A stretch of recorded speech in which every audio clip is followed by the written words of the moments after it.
सत्य समाचार, तटस्थ समाचार, समाज बदल्ने हाम्रो अभियान। नमस्कार, यो हो टाइम समाचार। म वीरेन्द्र मन्सुर गरौँ।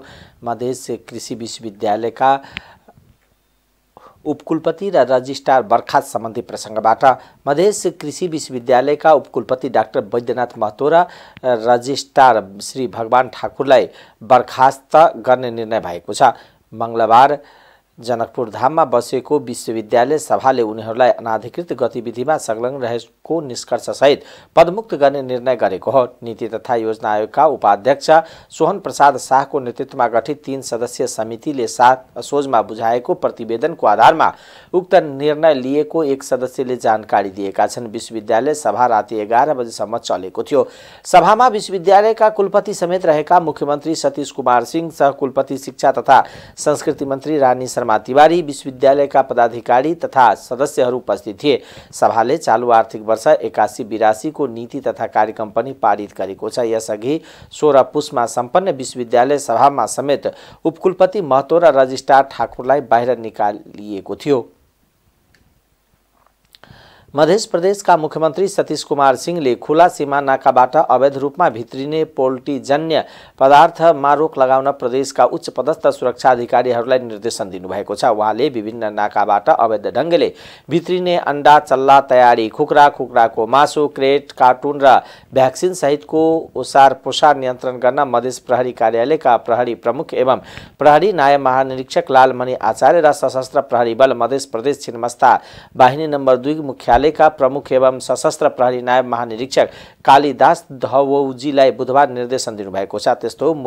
सस्तो मूल्यमा गुणस्तरीय र पोषणयुक्त कुखुराको अन्डा तथा मासु उपलब्ध गराइएको नेपालको पोल्ट्री व्यवसाय भारतबाट अवैध रूपमा भित्रिने पोल्ट्रीजन्य पदार्थका कारण सङ्कटग्रस्त हुन थालेको र भारतका विभिन्न प्रान्तमा देखा परेको बर्ड फ्लू भित्रिने जोखिम उच्च रहेकोले पोल्ट्रीजन्य पदार्थको अवैध आयात नियन्त्रण गर्नुपर्ने भन्दै नेपाल लेयर्स कुखुरा पालक संघले बुधबार मुख्यमन्त्री सिंहको ध्यानाकर्षण गराउनु भएको थियो।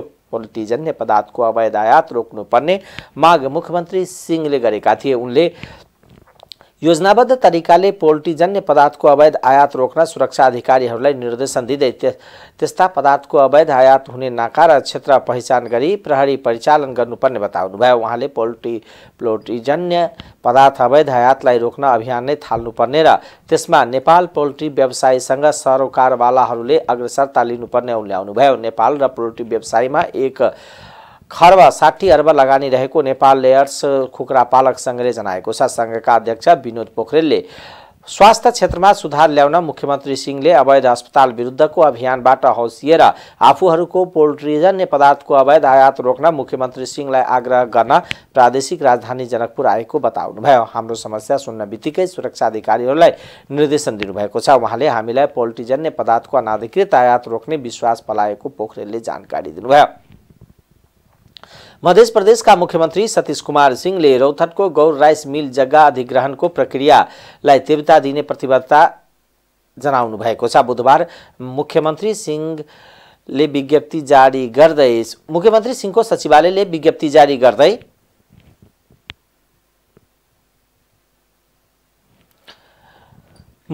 गौर राइस मिल क्षेत्रको ठूलो भूभाग घुम्न लागेको विषयप्रति गम्भीर ध्यानाकर्षण भएको जानकारी दिनुभयो। कानुनी जटिलता, स्रोत व्यवस्थापन र संरक्षणको ठोस प्रयास नहुँदा सङ्कटमा परेका राइस मिलको संरक्षण गर्नुपर्ने मुख्यमन्त्री सिंहको जोड रहेको विज्ञप्तिमा उल्लेख छ। विज्ञप्तिमा प्रदेश सरकार स्तरबाट जग्गा अधिग्रहण गर्न सकिने भए त्यस विषयमा विद्यमान कानुनी प्रावधानबारे तत्काल विस्तृत अध्ययन गर्न मुख्य न्यायाधिवक्ता सुरेन्द्र महतोलाई निर्देशन दिएको जनाएको छ। जुनसुकै उपाय अवलम्बन गरेर भए पनि गौरवासीको भावना तथा प्रतिष्ठासँग जोडिएका गौर राइस मिलको जग्गा अधिग्रहण गर्ने दृढता व्यक्त गर्दै मुख्यमन्त्री सिंहले जग्गाको मुआवजा दिने प्रयोजनले स्रोत सुनिश्चित गर्न प्रदेश सरकारले आवश्यक प्रक्रिया तत्काल थाल्न प्रेस विज्ञप्तिमा उल्लेख रहेको छ। मुख्यमन्त्री सिंहले मिलको जग्गा गौरवासीकै हुनुपर्ने भन्दै हतारमा कुनै पनि निर्णय कार्यान्वयन नगर्न गौर नगरपालिका र अन्य सम्बद्ध संघ संस्थासँग आग्रह गरेको विज्ञप्तिमा जनाइएको छ।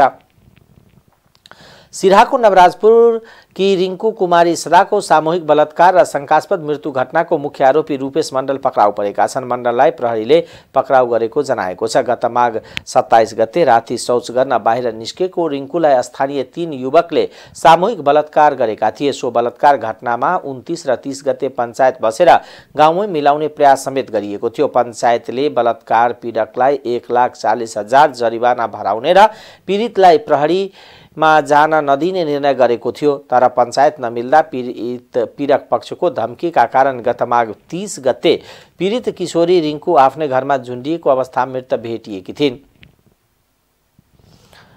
निर्वाचन आयोगमा कायम रहेका 121 दलमध्ये 82 वटा दलले मात्र समयमै लेखा परीक्षण प्रतिवेदन बुझाएका छन्। प्रतिवेदन नबुझाउने 32 वटा दललाई कारबाहीको दायरा थालिएको आयोगकी प्रवक्ता निता पौडेल अर्यालले बताउनुभयो।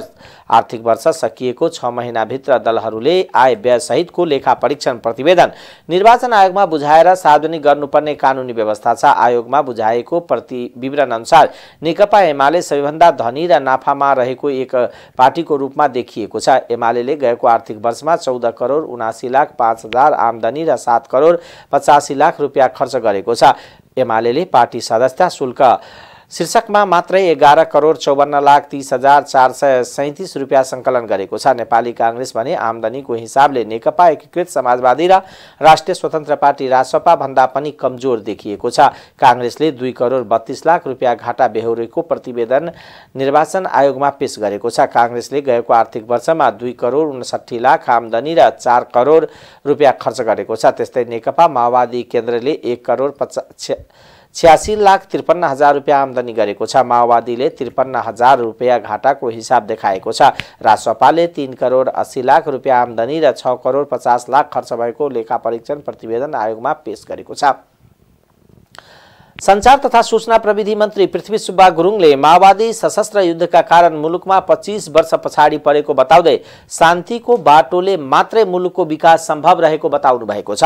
26औं यदु स्मृति दिवस तथा 23औं यदु स्मृति पत्रकारिता पुरस्कार वितरण समारोहलाई सम्बोधन गर्दै उहाँले सो कुरा बताउनु भएको हो। हतियारभन्दा विचार बलियो हो भन्ने कुरा माओवादी शान्ति प्रक्रियामा आएपछि पुनः प्रमाणित भएको उहाँले चर्चा गर्नुभयो। तत्कालीन माओवादीले सशस्त्र द्वन्द्वको नाममा मुलुकमा हिंसा मच्चाएकोले त्यसको परिणाम अहिले भोगिरहेको उहाँले टिप्पणी गर्नुभयो। कुनै पनि हिंसा र अराजकता रूपान्तरणको बाटो हुन नसक्ने भन्नुहुँदै मन्त्री गुरुङले शान्तिपूर्ण रूपले क्रान्ति सफल भएपछि माओवादीको हिंसा अन्त्य भएको चर्चा गर्नुभयो।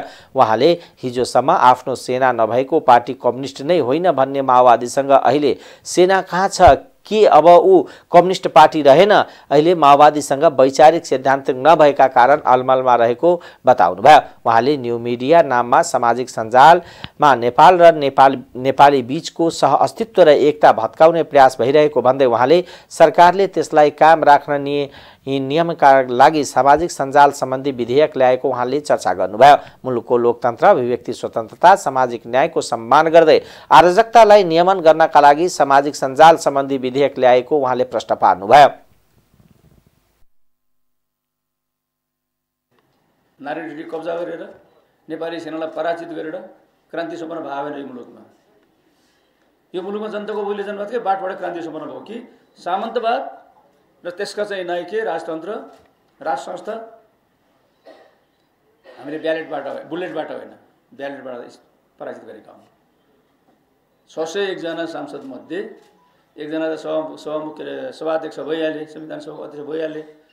600 जना मध्ये चाहिँ 596 जनाले राजतन्त्र चाहिँदैन, गणतन्त्र चाहिन्छ, लोकतन्त्र चाहिन्छ भनेर भोट हालेर कमल थापाका राप्रपा नेपाल भन्ने थिए 4 जना, उनीहरूले राजतन्त्र चाहिन्छ, गणतन्त्र चाहिँदैन भोट हाले।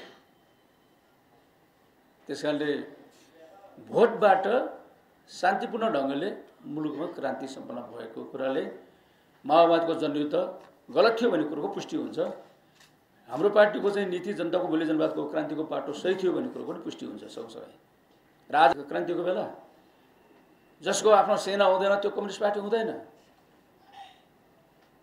जसको चाहिँ जुन कम्युनिस्ट पार्टीको हातमा चाहिँ हतियार हुँदैन त्यो कम्युनिस्ट पार्टी हुँदैन। एमाले चाहिँ तपाईँको संसदीय दलमा फसिसक्यो, एमाले कम्युनिस्ट पार्टी होइन। हामीसँग भेट्दाखेरि मलाई कमरेड भन्ने थियो, तिनीहरूले सर भन्थे कि यिनीहरू कमरेड होइन भनेर चाहिँ कम्युनिस्ट रहेन भनेर चाहिँ कमरेड नभनेको उनीहरूले। जानी बुझिकन। तर त्यही चाहिँ माओवादीको चाहिँ अनुयायी भन्ने चाहिँ नेपालका माओवादीहरूले चीन र चाहिँ आजको त्यो बेलाको चाहिँ 52-53 सालको नेपालको परिस्थिति भिन्न थियो नि। नेपालमा त जनताले स्थापना गरेको प्रतिनिधि सभा थियो, जनताले स्थापना गरेको राष्ट्रिय सभा थियो, जनताले स्थापना गरेको जीविसा गाविस चाहिँ तपाईँ नगरपालिकाहरू थिए। त्यसमा भाग लिएर चाहिँ शान्तिपूर्ण सङ्घर्षका चाहिँ आधारहरू तयार गर्ने काम किन नगरेको? अनि हर हालतमा हिंसात्मक सङ्घर्ष चाहिँ एक मात्रै बाटो भन्ने कुरा त्यो गैर मार्क्सवादी कुरा थियो, अति बौद्धिवादी कुरा थियो। हामीले पनि त्यसकाले मदन भण्डारीले भन्नुभएको थियो हर हालतमा शान्तिपूर्ण सङ्घर्षको बाटो चाहिँ पनि गलत हो, जो सोभियत सङ्घले पहिला चाहिँ अवलम्बन गरेर शान्तिपूर्ण सङ्क्रमणको बाटो भनेर हर हालतमा चाहिँ हिंसात्मक सङ्घर्षको बाटो चाहिँ हिंसात्मक सङ्घर्ष वर्ग सङ्घर्ष हो भनेर चाहिँ चीनको व्याख्या भयो। माओवादीको यो व्याख्या र चाहिँ तपाईँको स्टालिनको यो व्याख्या भनेको थियो मदन भण्डारीले भन्नुभयो। त्यसकाले चाहिँ लोकतन्त्रमा रचनात्मक आलोचना र सुझाव दिन सबै नागरिकलाई छुट रहने भए पनि अराजकता र अस्थिरता फैलाउने छुट कसैलाई नहुने भन्दै उहाँले सरकारले अभिभावकीय भूमिका निर्वाह गर्न मात्र खोजेको उहाँले चर्चा गर्नुभयो। सामाजिक सञ्जाललाई नियन्त्रण गर्न मनसाय सरकारको नभएको र त्यस्तो सोच्न पनि नसकिने भन्दै उहाँले सामाजिक सञ्जालमा देखिएको अस्थिरता, अराजकता र विकृतिको नियमन मात्र गर्न खोजिएको बताउनुभयो। काठमाडौँमा राष्ट्रिय प्रजातन्त्र पार्टी राप्रपाले राज संस्थाको पक्षमा मोटरसाइकल रैलीको आयोजना गर्यो। बुधबार आयोजना गरेको मोटरसाइकल रैलीमा राप्रपाका नेताहरू मात्र नभई राजावादी दलका नेता कार्यकर्ताहरूदेखि विभिन्न उमेर समूहका व्यक्तिहरू सहभागी रहेको थियो। देशमा मौलाएको भ्रष्टाचार, व्यथिति र दलहरूको अकर्मण्यताको विरुद्धमा आयोजना गरिएको मोटरसाइकल रैलीमा सहभागीहरूले राज संस्थामा चर्को नारा लगाउनुको साथै सरकार विरुद्ध चर्को नाराबाजी समेत गरेका थिए। नयाँ बानेश्वरमा भेला भएका राजावादीहरूको मोटरसाइकल रैली नारायण हिटी संग्रहालयमा पुगेर टुङ्गिएको थियो। रैलीमा राप्रपाका अध्यक्ष राजेन्द्र लिङ्गदेन, राप्रपाका सांसदहरू लगायतका अभियन्ता दुर्गा प्रसाई पनि उपस्थित रहेको थियो। रैलीमा सहभागीहरूले नारायण हिटी संग्रहालयको ढोकाबाट पूर्व राजा ज्ञानेन्द्र शाहलाई प्रवेश गराउने अठोट समेत लिएका छन्। राप्रपाले आगामी दिनमा पनि यस प्रकारको प्रदर्शन जारी राखी राज संस्था फर्काउने चेतावनी राजनीतिक दलहरूलाई दिएका छन्। रैलीलाई ध्यानमा राखी राजधानीको सुरक्षा व्यवस्था कडा तुल्याइएको थियो।